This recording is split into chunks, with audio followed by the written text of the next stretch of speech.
Audio Jungle.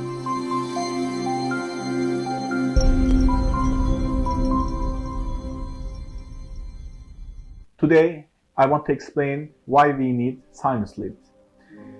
For the upper jaw, sometimes the patient loses his or her teeth in too many years ago. So sinus is a air gap and it comes down to the alveolar bone and some of the bone resorbs.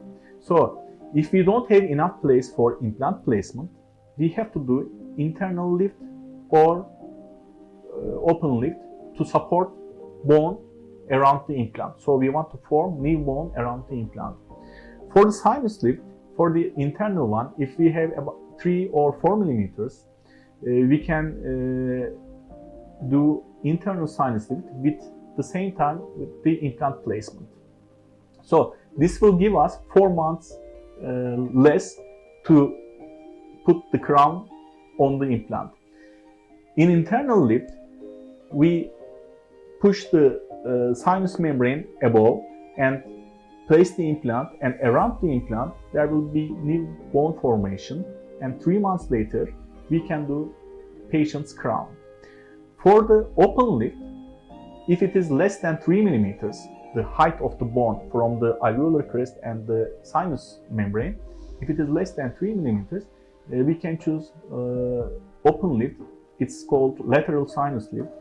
So we lift the membrane again to the up, and for the gap we put some bone graft and close the wound.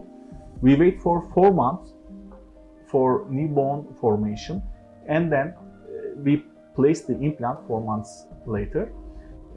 Again wait for 3 months to integrate the bone to the implant body, and we give the patient a new crown.